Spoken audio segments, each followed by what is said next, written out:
La familia de mi marido me organizó un baby shower, pero cuando se abrió la puerta, mi marido y su nueva esposa estaban en el escenario riéndose. Y así comenzó su pesadilla. Diego y yo nos conocimos en el Festival de Otoño de Willowbrook, de esos en los que todos los puestos huelen a palomitas de maíz y todo el pueblo se presenta con botas y vaqueros. Yo era voluntaria en la carpa de arte infantil, limpiando pintura de las manitas de los niños y enseñándoles a mezclar colores sin convertirlo todo en un fango marrón. Él apareció con zapatos relucientes y un montón de folletos satinados de La Vega Real Estate. Nuestros mundos no podrían haber sido más diferentes, pero se quedó. Me preguntó sobre mi arte y no pareció importarle la raya morada que tenía en la mejilla. Unos meses después, pasábamos los fines de semana juntos. Picnics junto al lago, pequeñas cenas, paseos matutinos por el barrio donde todos conocían su apellido. Los de La Vega eran dueños de la mitad de los negocios de la ciudad. Su nombre estaba estampado en el hospital, la biblioteca y un banco del parque frente al ayuntamiento. Pero Diego actuaba como si no fuera gran cosa. Le gustaba la vida tranquila, o eso decía. «Mi familia es anticuada», me dijo una vez, «pero cambiarán de opinión. Debería haberlo sabido en cuanto entré en esa casa». La mansión de los de La Vega estaba situada en lo alto de una colina, el tipo de lugar que solo se ve en documentales históricos o en revistas sobre las casas de la antigua burguesía del Medio Oeste. Todo eran columnas de piedra, carpintería ornamentada y un paisaje tan perfecto que parecía artificial. En cuanto entramos en el camino de entrada, se me hizo un nudo en el estómago. Diego me cogió de la mano. «Estarás bien», dijo. La puerta principal se abrió antes de que llamáramos al timbre. Don Fernando Marshall, alto, de hombros anchos y con el pelo perfectamente peinado, me miró de arriba abajo como si fuera un filete poco hecho. Se hizo a un lado sin decir palabra y nos dejó entrar. El pasillo olía a cera para muebles cara y a juicio silencioso. Soledad esperaba en la sala de estar, con las piernas cruzadas, y sus perlas prácticamente brillaban bajo la lámpara de araña. No se levantó cuando entré. Solo me miró con una sonrisa fija que no llegaba a sus ojos. La cena fue incómoda. Diego intentó mantener la conversación, pero era como jugar al tenis contra una pared de ladrillos. Mencioné que enseñaba arte. Dije que me encantaba trabajar con niños y ayudarles a expresarse. Fue entonces cuando don Fernando finalmente habló. «Enseñas arte», repitió secamente, cortando su filete. No sabía que eso todavía era un trabajo de verdad. Siempre pensé que era para gente que no podía sacar una nota lo suficientemente alta como para ser secretaria. Diego se movió en su asiento. Seguí masticando. Soledad suspiró y dejó su copa de vino. «Diego», dijo, con su voz apenas por encima de un susurro, «¿te casaste con una esposa o adoptaste un caso de caridad?» Me quedé callada. No me habían educado para faltar al respeto a los mayores, sin importar cómo me trataran. Pero Becky, la cuñada de Diego, ni siquiera se molestó en ser sutil. Se quedó mirando mi vestido, una sencilla prenda azul marino que había comprado con 2 meses de ahorros, y se rió entre dientes. «Sabes que también hacen vestidos así para mujeres adultas, ¿verdad?» Esa fue mi presentación. Después de la boda, la frialdad no se deshizo, se calcificó.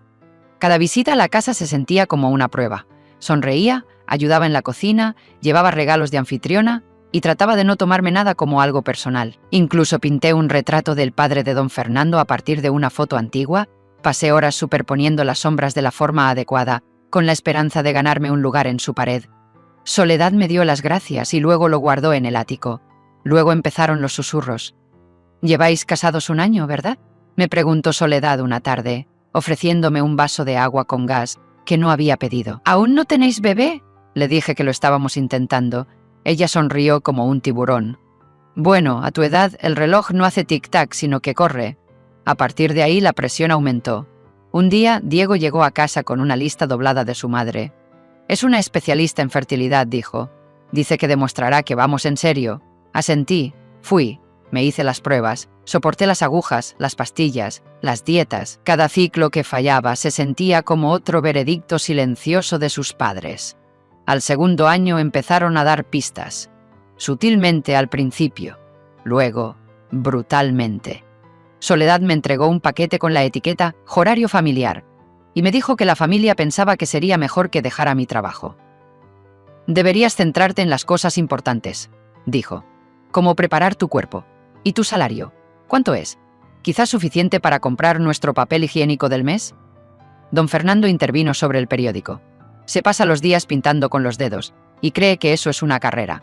Becky se sirvió otra copa de vino. Es adorable, de verdad, fingir que los lápices de colores pagan las facturas. Diego nunca me defendió. Me dijo que no lo decían en serio. Dijo que solo estaban preocupados por el legado familiar, así que lo dejé. Empaqué mi caballete y me despedí de mis alumnos. Me dije a mí misma que era algo temporal, que una vez que les diera el heredero que querían, finalmente me verían como una de los suyos. Pero no fue así. En cada cena familiar la conversación volvía al embarazo. ¿Has probado la acupuntura? ¿Quizás una dieta diferente? ¿Llevas un registro de tu temperatura basal? Me controlaban como si fuera un experimento científico. Soledad incluso apareció sin invitación con una carpeta titulada «Concebir al estilo Marshall». La encontré en la encimera de la cocina una mañana, junto a una caja de vitaminas prenatales y un termómetro de vidrio. Cuando cumplí 2 años y medio sin bebé, el tono cambió. Soledad dejó de fingir que le importaba. Don Fernando empezó a usar frases como fracaso de lanzamiento y potencial desperdiciado. Becky se frotaba la barriga cada vez más grande y decía cosas como «Me alegro mucho de que mi cuerpo sepa ser para lo que está hecho. Debe de ser difícil no tener eso». Aún así no dije nada. Hice mi papel. Fui a todos los almuerzos, a todas las galas, a todos los eventos benéficos con una sonrisa congelada en la cara. Entonces, un día, volví a oír a don Fernando. Estaba hablando con un socio en el estudio sin saber que yo estaba en el pasillo arreglando un marco de fotos torcido. «Ella no es material para Marshall», dijo. «Ella no aporta nada, no tiene dinero familiar, ni estatus, ni hijos». Hubo una pausa. «Se habrá ido en 1 año, nos aseguraremos de ello». Ese fue el momento en que comencé a prestar atención de manera diferente. Empecé a documentarlo todo, conversaciones, comentarios al margen, observaciones pasivo-agresivas que nadie creería a menos que lo vieran con sus propios ojos. Guardé un cuaderno en el fondo de un cajón de la cocina y escribí todo en letras pequeñas y ordenadas. Cuando eso me pareció demasiado arriesgado, pasé a los archivos digitales. Etiqueté todo de manera inocua. Copia de seguridad en la nube, protegido con contraseña. No estaba segura de qué haría con él. Todavía no. Pero sabía que esto no iba a terminar con un bebé y una pancarta de «Bienvenida a la familia». Para nuestro 3er aniversario de boda, la habitación del bebé seguía vacía. La esperanza a la que me aferraba hacía tiempo que se había desvanecido. Todo lo que quedaba era rutina y supervivencia. Cocinaba las comidas, doblaba las toallas con monogramas. Sonreía a los comentarios petulantes de Becky, asentía cuando Soledad sugería que probara una limpieza de fertilidad. Observé cómo Diego se alejaba cada vez más, pasando más noches en la oficina y volviendo a casa oliendo a perfume ajeno. Las 2 líneas rosas aparecieron un jueves por la mañana. 3 años de inyecciones de hormonas, análisis de sangre y calendarios llenos de seguimiento de la ovulación. Había orinado en más palitos de los que podía contar. Pero esa mañana, cuando el sol se coló a través de las persianas del baño, la prueba no mintió. Estaba embarazada. No lloré. No grité. Fui directamente a la cocina y dejé la prueba en la encimera, como si fuera un recibo de algo que debía haber hecho hace mucho tiempo. Luego cogí el teléfono y llamé a Diego. Contestó al tercer timbrazo. «Estoy embarazada», dije. Una pausa. «Eso es bueno», dijo con frialdad. «Asegúrate de decírselo a mi padre». Eso fue todo. Sin celebración, sin flores, sin volver a casa temprano. Solo un recordatorio para informar a las personas que habían estado auditando mi útero durante los últimos 3 años. Esa noche cenamos en la mansión. La disposición habitual de los cubiertos, el silencio habitual. Le pasé la foto de la ecografía a don Fernando, que la examinó como si fuera un informe de bolsa. Sus labios finalmente se curvaron en algo parecido a una sonrisa. «Por fin», dijo. «La línea familiar continúa». Soledad levantó su copa, pero no bebió. «Recemos para que sea un niño». No lo fue. A las 22 semanas, la técnica de ultrasonido sonrió y giró el monitor. «Está sana», dijo. «Una niña perfecta». Asentí y le di las gracias, luego conduje a casa con ambas manos agarrando el volante, los nudillos blancos. Esa noche se lo conté a Diego. Se quedó mirando la pared detrás de mí y luego murmuró: «Lo intentaremos de nuevo la próxima vez». El ambiente en la mansión se volvió gélido cuando les llegó el anuncio del sexo. Soledad dejó de enviar mensajes de texto. Don Fernando no nos invitó a las cenas de los domingos. Becky dejó de fingir que era educada. Ni siquiera pudo acertar con esa parte. La oí decir una mañana por teléfono mientras pasaba por el salón. No sabía que yo estaba al alcance de su voz. 3 años, y solo ha conseguido una niña. Me puse detrás de la esquina con una cesta de la ropa sucia y escuché. «Venga, vamos», continuó Becky. Eso es mucho esfuerzo para un premio de consolación. La semana siguiente un médico se presentó en casa sin avisar. Soledad dijo que era una visita de control, alguien en quien ella confiaba más que en el ginecólogo local. La mujer husmeó, hizo preguntas invasivas y tomó notas sin mirar a los ojos. Ella se encargará de las cosas si tú no puedes, dijo Soledad. Como si contratar a un obstetra privado fuera el siguiente paso natural. No podemos dejarlo todo al azar. A los 7 meses me dijeron que no condujera, que no subiera sola las escaleras y que no saliera sin permiso. Solo estamos siendo cautelosos, dijo Diego. Esto es importante. Yo también lo estaba. Pero eso ya no parecía importar. Ocurrió un domingo. Acababa de volver del jardín, con una pequeña cesta de hierbas para la cena. Mientras caminaba hacia la escalera, Becky apareció en el rellano superior, con el teléfono en la mano. Sonrió, la sonrisa más falsa que había visto, y dijo: «Deja que te ayude». «Estoy bien», dije. Ella dio un paso adelante. Mi pie golpeó el segundo escalón. El suelo se movió. Una mano tocó mi codo y luego empujó, con fuerza. Caí. Mi hombro golpeó la barandilla. Mi cabeza dio un golpe. Rodé hacia abajo, todo daba vueltas, las extremidades se enredaron. Un dolor agudo me atravesó el costado. Luego, la oscuridad. Cuando desperté, estaba en una cama de hospital. Fracturas leves, contusiones, sin conmoción cerebral, dijo la enfermera. Y el bebé está bien. Tuviste suerte. Soledad y Diego estaban junto a la puerta. Ninguno de los dos parecía aliviado. Fue un accidente, dijo Diego. Soledad asintió. Deberías tener más cuidado. Becky vino a visitarme 2 días después con globos rosas y una mirada de suficiencia. «Qué susto», dijo. «Debes haberte saltado un escalón». Dejó la tarjeta en blanco. Después de eso compré una cámara. 2, en realidad. Instalé una cerca de la escalera y otra en el pasillo que conducía a ella. No dije una palabra. Esperé. 3 noches después las oí hablar, Soledad y Becky, justo fuera de la cocina. «Se cayó limpiamente», dijo Becky, bebiendo algo con hielo. «Ni siquiera tuve que empujar fuerte». Soledad se rió entre dientes. «De una forma u otra tendremos una heredera de verdad». Becky añadió: «La verdad es que debería agradecérmelo. Imagínate criar a otra chica inútil». Guardé la grabación, la copié, etiqueté los archivos. Hice una copia de seguridad, USB, nube, disco duro externo. No iba a cometer el mismo error 2 veces. A partir de ese momento todo se convirtió en prueba.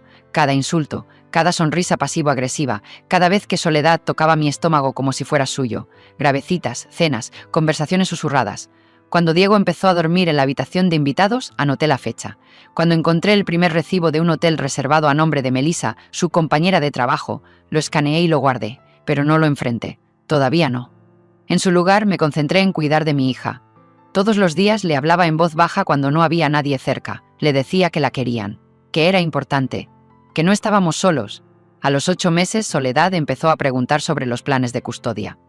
«Por supuesto, la niña se quedará con la familia», dijo con indiferencia, untando tostadas como si fuera un martes cualquiera. «Necesitarás descansar, recuperarte. Y seamos sinceros, no estás hecha para la maternidad». Don Fernando asintió detrás de su periódico. «Nos aseguraremos de que se la críe como es debido, al estilo Marshall». No respondí. Esa noche añadí más nombres a mi lista de testigos, personas que habían estado presentes cuando se dijeron ciertas cosas. Descargué las imágenes de seguridad del hogar en una unidad privada. Me reuní con un abogado con el pretexto de ofrecerme como voluntaria para una organización artística local sin ánimo de lucro. María Elena Torres, mi amiga más antigua, me ayudó a coordinarlo todo. Ella había sido la única a la que mantuve informada desde el principio. «Necesitas un plan de salida», me dijo. «Allí no estás a salvo». «Estoy elaborando uno», le dije. Cuanto más se acercaba la fecha prevista para el parto, más erráticos se volvían. Soledad insistió en redecorar la habitación del bebé, aunque yo ya la había terminado. Desnudó las paredes, pintó todo de gris y azul marino, sustituyó la iluminación tenue por brillantes luces fluorescentes. «Queremos que sea neutral en cuanto al género», dijo. «No lo es», respondí. Me miró como si fuera una niña hablando fuera de lugar. 2 semanas antes de que naciera, recibí la invitación. «Baby shower», decía. Estaba escrito en cursiva plateada y el sobre tenía un lazo rosa. Diego se fue temprano esa mañana. «Nos vemos allí», dijo. «Necesitan ayuda para preparar todo». Me vestí lentamente. Me arreglé el pelo. Elegí un vestido que ocultara los moretones que aún estaban amarilleando en mi brazo. El taxista me saludó con una sonrisa. «¿Primer bebé?», preguntó. Sí, dije, una niña. Sonrió. Felicidades. Me cogí la barriga y le devolví la sonrisa. La entrada del de la Vega Country Club se retorcía como una serpiente colina arriba. El edificio se alzaba en la cima, todo columnas blancas y cristal oscuro, proyectando una larga sombra sobre el aparcamiento. Salí del taxi lentamente, con una mano en la barriga y la otra agarrando el bolso. Faltaban 2 semanas para la fecha prevista del parto. El vestido que llevaba era azul claro, planchado y liso, y ocultaba las cicatrices bajo las mangas. Un miembro del personal abrió la puerta y me saludó con la sonrisa mecánica de costumbre. «Bienvenida, Sarah Marshall. La están esperando dentro». Asentí. No dije nada. El vestíbulo olía a flores frescas y a dinero. Atravesé un largo pasillo lleno de fotografías enmarcadas de galas y bailes benéficos organizados por la familia Marshall. Llegué a las puertas dobles. Un letrero en la parte delantera decía «Celebración especial». Las letras estaban grabadas en relieve, elegantes. No se mencionaba al bebé. No se mencionaba a mí. Abrí la puerta. La sala ya estaba llena. Miembros de la familia, socios comerciales, asiduos del club de campo, charlaban en pequeños grupos, pero todo se detuvo en cuanto entré. Las conversaciones se interrumpieron a mitad de frase, las cabezas se volvieron. Luego silencio, busqué globos, serpentinas, un pastel de pañales. No había nada de eso. En cambio, en la parte delantera de la sala había una pancarta extendida sobre el escenario con letras rojas en negrita. Fiesta de despedida. Colgaba torcida, como si ni siquiera se hubieran molestado en medirla. Diego estaba en el centro del escenario, flanqueado por sus padres, y junto a él una mujer a la que nunca había visto en persona, pero que conocía bastante bien por los extractos de las tarjetas de crédito y los recibos manchados de pintalabios. Melissa.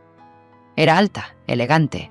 Llevaba un vestido blanco ajustado y tacones altos que no encajaban en una celebración de maternidad. Su mano descansaba posesivamente en el brazo de Diego. Sonreía. Soledad dio un paso adelante, con una copa de champán en la mano. «Bueno, Isabela», dijo, «por fin has venido. Estábamos empezando sin ti».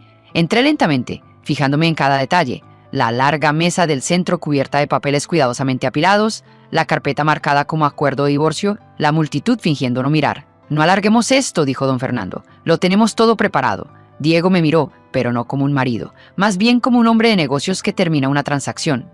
«Esta», dijo, señalando a la mujer que estaba a su lado, «es Melissa. Ella y yo estamos avanzando juntos». Melissa no perdió el ritmo. «Hola», dijo, rebosante de petulancia. «He oído hablar mucho de ti». Soledad se puso entre nosotros y señaló a Melissa con dramatismo, como si estuviera desvelando un coche nuevo. «Mírala», dijo a la multitud. «Esta es la clase de mujer que aporta fuerza a una familia. Mira esas caderas, anchas, fuertes, hechas para parir niños». Algunas personas se rieron. Otros se movían incómodos. Soledad continuó. «No como algunas personas. 3 años y todo lo que tenemos es una niña frágil que todavía está cocinándose en el horno». Don Fernando levantó su copa. «Por nuevos comienzos», dijo. «Esperemos que este nos dé un heredero de verdad». Melissa se acercó cuando pasó junto a mí y susurró. «Nunca estuviste destinada a durar aquí». No me moví. Becky pasó junto a mí y murmuró. «Quizá ahora puedas volver a pintar murales infantiles en los sótanos de las iglesias». Soledad volvió al micrófono. «Por supuesto, cuidaremos bien de la bebé cuando nazca. Los hijos de los de la Vega pertenecen a los Marshall. Y Isabela, bueno, será libre de volver a su pequeño mundo del arte donde quiera que esté». Ella esbozó una sonrisa de fingida simpatía. Di 3 pasos hacia adelante, saqué un mando a distancia de mi bolso. Hice clic una vez. Las luces se atenuaron. Se encendió un proyector. Una pantalla detrás de ellos se iluminó. La primera imagen era un vídeo en pausa. Diego. Melissa. En mi cama. Fecha hace 6 meses. Pulsé reproducir. Se produjeron exclamaciones. Diego se dio la vuelta. La sonrisa de Melissa desapareció. La imagen era clara, cristalina. Pensé en traer un regalo también, dije con calma. Soledad ladró. «Apaga eso». Volví a hacer clic. La pantalla cambió. Ahora el audio. La voz de Soledad, grabada durante una de sus muchas peroratas en la cocina. «Ella no es nada, una herramienta, una maldita incubadora. Una vez que el bebé salga, ella se va». Otro clic. Don Fernando, esta vez audio de su estudio. «Falsificar los números. Es solo un ajuste de zonificación. Engrasaremos al consejo como siempre hacemos». Becky se lanzó hacia adelante. «Esto es una calumnia». Levanté mi teléfono y lo incliné hacia la multitud. Todo está respaldado. Varios lugares. Incluso si destruyes este dispositivo hay 3 copias más. ¿Crees que no sabía lo que era esto? La habitación zumbaba con susurros. Diego trató de agarrar el control remoto. Me hice a un lado. No me toque, dije. Eso también se está grabando, al igual que todo lo demás que ha dicho. Cada plan, cada amenaza, cada insulto. Soledad se puso roja, pequeña, hice clic una vez más. Ahora era la voz de Melissa, de una llamada con Diego. No me importa si está de 8 meses. Sácala de aquí antes de que te atrape con esa niña inútil. El clic final mostró un vídeo de una cámara de seguridad. Becky y Soledad cerca de las escaleras, la noche en que me caí. ¿Se ha roto algo?, preguntó Becky. Soledad, es testaruda, quizá pierda al bebé, nos ahorra el problema. Silencio. Alguien en la parte de atrás dijo, Jesús. Otro murmuró, esto es criminal. Me volví hacia la multitud. Estaban invitados a una celebración, dije, y lo es, solo que no es la que habían planeado. Las puertas dobles de la parte de atrás se abrieron. Entraron 2 agentes uniformados. Mi abogado dio un paso adelante. Sarah Marshall, dijo en voz alta. Solicitamos la custodia total, la división de activos y el inicio de una investigación formal sobre las actividades delictivas de la Vega Real Estate. Don Fernando dio un paso atrás. No se saldrá con la suya. Lo miré a los ojos. Ya ha perdido. Soledad gritó. «¡Te arrepentirás de esto, ingrato!». Nunca formé parte de esta familia, dije. Lo dejaste claro, me utilizaste. Intentaste quebrarme, pero yo no me quiebro. Fuera los periodistas se estaban reuniendo. Se había corrido la voz. Cogí los papeles del divorcio de la mesa. Los firmé. Luego saqué otra carpeta. Estas son mis condiciones, dije. Y si se niegan, lo haré público, a nivel nacional. Soledad se desplomó en una silla. Don Fernando no dijo nada. A Diego le temblaban las manos. Melissa se había ido. Se escabulló por un lado como una rata que abandona un barco que se hunde. Me volví hacia la multitud una vez más. Gracias por venir, dije. Sé que pensabais que esta era mi fiesta de despedida. Hice una pausa, pero ahora ya lo sabéis, es la de ellos. Justo cuando el vídeo final terminó, la pantalla parpadeó una vez, luego otra vez. El audio se cortó, la luz del proyector se atenuó y se apagó. Una pantalla negra me devolvió la mirada. Probé con el mando a distancia, nada. Y mi teléfono, congelado. Entonces apareció el mensaje, letras rojas en la pantalla negra. Datos dañados, archivos no encontrados. Se oyeron jadeos, susurros. Las sillas rozaron el suelo. Soledad se puso de pie. Bueno, dijo con una sonrisa de suficiencia. Parece que tu pequeña actuación ha terminado. No respondí. Ella dio un paso adelante. ¿De verdad creíste que podías vencernos? ¿Vencerme a mí? Su voz era ahora más aguda, más baja. ¿Crees que agitar unos cuantos vídeos te hace poderosa? Esta ciudad es nuestra. Isabela, Isabela, tú eres una invitada. Y ahora se acabó. Diego cruzó los brazos. Becky sonrió desde detrás de una copa de vino medio llena. Don Fernando le susurró algo a un hombre con traje a medida. Las cámaras de los reporteros se volvieron hacia mí. Podía oír los murmullos cada vez más fuertes. ¿Se acabó? ¿Era falso? Entonces una voz lo cortó todo. No, no se ha acabado. Vino desde el fondo de la sala. Tranquila, Clara. María Elena Torres se puso en la luz, caminando hacia adelante con pasos firmes y un pequeño portátil en la mano. Llevaba pantalones negros, una chaqueta y una expresión que decía que estaba lista para quemar el lugar. Hice una copia de seguridad de todo, dijo. Cada archivo, cada clip de audio, cada cosa que intentaron borrar. Soledad entrecerró los ojos. ¿Quién eres tú? María Elena Torres no se inmutó. Soy la amiga que apoyó a Isabela cuando toda tu familia la trató como basura. Dejó el portátil en el podio. Tecleó rápido, la pantalla parpadeó, y luego volvió a la vida. Primero, imágenes de la cámara de la escalera, la voz de Becky. Se resbaló. No es que la empujáramos tan fuerte. Luego Soledad. Bueno, funcionó. Esperemos que el bebé se haya ido. Los jadeos se convirtieron en gritos. Las sillas volvieron a moverse. A alguien se le cayó una copa de vino. María Elena Torres hizo clic en otra pestaña. Diego y Melissa, de nuevo, en mi dormitorio. Esta vez más claro, con fecha. No se puede negar. Luego la voz de don Fernando, sacada de un teléfono de la oficina intervenido. Envía los documentos de zonificación. No me importa lo que diga la Junta de Planificación. Consigue las malditas firmas. Me acerqué a María Elena Torres. Me miró y sonrió. Te dije que te cubría las espaldas, dijo. El rostro de Soledad perdió todo el color. Don Fernando se sentó con fuerza, como si el peso de la habitación acabara de golpearlo. Los ojos de Diego se dirigieron a la puerta más cercana. Me incliné hacia el micrófono. Todo estaba respaldado. con triple encriptación. ¿Y si se preguntan cómo lo piratearon en primer lugar? Me volví hacia don Fernando. Quizá quieran hablar con su informático. Fue de gran ayuda.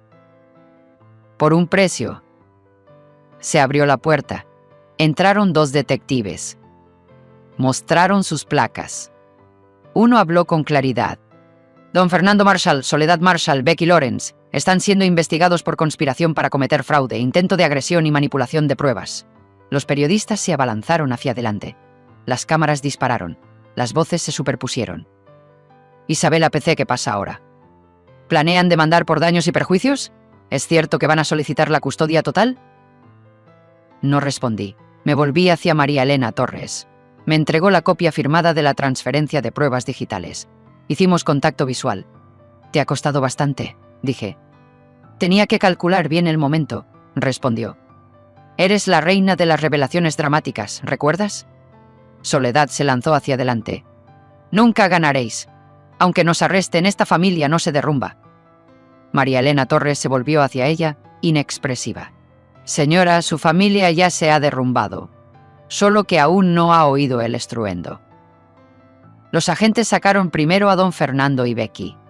Soledad gritó mientras la esposaban. Diego se escabulló a un rincón, pálido y sudoroso. Melissa hacía tiempo que se había ido. Miré a los invitados, las mismas personas que una vez me llamaban esa profesora de arte o la callada. Ahora me miraban como si fuera otra persona, alguien que no esperaban. Cogí el micrófono por última vez. Todos vinisteis aquí pensando que esta era mi despedida. La débil esposa que por fin se había ido. La chica que no podía llevar el apellido Marshall. Hice una pausa. Pero lo que realmente presenciaron fue su ajuste de cuentas. Luego salí. María Elena Torres me siguió, con el portátil aún abierto y una unidad de copia de seguridad metida en el bolso. Cuando salimos me miró. ¿Y ahora? ¿A dónde vamos? A casa. En el proceso de divorcio entre Isabela de la Vega y Diego Marshall, declaró el juez, el tribunal otorga la custodia exclusiva del menor a la madre, Isabela Marshall. Además, se concede al demandante el 40% de la participación en De la Vega Real Estate, pendiente de reestructuración. Nadie del lado de los de la Vega dijo una palabra. Don Fernando se sentó con cara de piedra junto a su abogado. Soledad se negó a hacer contacto visual. Diego ni siquiera se presentó para escuchar el veredicto. Melissa desapareció hace semanas. Salí de ese tribunal con mi hija en brazos y mi abogado a mi lado. Una multitud de periodistas esperaba en las escaleras del juzgado, pero no me detuve. Ya no tenía nada que demostrar. Ya lo había demostrado. En las semanas siguientes, los investigadores actuaron con rapidez. Don Fernando y Soledad fueron acusados de evasión de impuestos, fraude y conspiración para cometer agresión. El vídeo de mi caída por las escaleras, junto con la confesión grabada de Becky, fue más que suficiente para construir un caso. Becky llegó a un acuerdo con el fiscal, pero no salió limpia. Don Fernando cumplió 3 años. Soledad lo perdió todo: su posición social, sus puestos en el Consejo de Administración, incluso sus fundaciones benéficas. Despojada, desaparecida. Me quedé con la casa, no con la mansión, no. No quería nada de esa prisión en la cima de la colina. Pero conservé las escrituras, los registros comerciales y el voto de control sobre lo que solía ser su reino. Y le cambié el nombre. Desarrollo de Nueva Esperanza. Lo primero que hicimos fue revisar la misión. No más tratos clandestinos. No más fraudes urbanísticos. No más expulsar a familias de bajos ingresos de sus hogares para construir centros comerciales. Creamos viviendas asequibles, construimos parques, abrimos un refugio para madres solteras en el mismo terreno que una vez planearon vender para construir condominios de lujo. El antiguo club de campo se convirtió en un centro de recreo público. El nombre de los de la Vega desapareció de las placas y los carteles, sustituido por nombres que realmente significaban algo. 5 años después, Willowbrook parece diferente, más brillante. Mejor, vivo en una casa con amplias ventanas y cálida madera. Sin sirvientes, sin puertas de seguridad, solo espacio para respirar, un jardín en la parte trasera, luz del sol por las mañanas, y risas, risas de verdad por las tardes. Esperanza tiene ahora 5 años. Corre descalza por el césped, recogiendo flores con un pequeño bolso de lona colgado del hombro. Pinta a mi lado algunas tardes, usando los mismos pinceles que una vez guardé en silencio. Su risa llena todos los rincones de la casa. Una mañana, justo después del desayuno, vino a mí con un pequeño ramo de margaritas silvestres. «Mamá», dijo, sosteniéndolas en alto. «¿Eres feliz?» La miré. Ojos marrones, pecas en la nariz, feroz y brillante como el sol de la mañana. «Soy feliz», le dije, arrodillándome para mirarla a los ojos. «Porque ya no necesito que nadie más defina mi valor. Ella sonrió, orgullosa, y salió corriendo a trepar a su árbol favorito. Esa tarde, en la oficina, Janet, la misma recepcionista que trabajó para Soledad, me entregó el papeleo final. El fondo sin ánimo de lucro para madres solteras está aprobado, dijo. Y el ayuntamiento votó unánimemente a favor de la beca de educación. Firmé los formularios y se los devolví. La oficina quedó en silencio por un momento. María Elena Torres entró con una taza de café en la mano. «Lo conseguiste», dijo. Miré por la ventana hacia el parque donde solía estar el club de campo. «No», respondí. «Nosotros lo hicimos». Ella sonrió. «Sabes, la gente todavía me pregunta por ese día en la fiesta de despedida». Levanté una ceja. «¿Y qué les dices?» Se encogió de hombros. «Que eligieron a la mujer equivocada para meterse con ella». Nos reímos. Guardé las grabaciones, las copias de seguridad, los archivos. No por rencor, por falta de memoria. Como recordatorio de lo cerca que estuve de ser borrada y de lo lejos que llegué en su lugar. A veces me pregunto si se arrepienten. Diego, esté donde esté. Lo último que supe es que estaba arreglando muebles en una pequeña tienda a 2 pueblos de aquí, sin matrimonio, sin imperio. Solo él y sus errores. De vez en cuando envía cartas, no las abro. Ya leí todo lo que necesitaba saber en su silencio cuando más lo necesitaba. El legado de los de la Vega terminó con un escándalo. Pero el mío comenzó con la verdad. Los dibujos de esperanza cuelgan en mi oficina. Retratos hechos con crayones de nosotras con sonrisas gigantes y brazos de palitos. Cada uno de ellos vale más que cualquier pintura al óleo que don Fernando haya colgado en su mansión. Los miro cuando firmo contratos. Cuando hablo en el ayuntamiento. Cuando les digo a las jóvenes que nadie puede decidir su valor por ellas.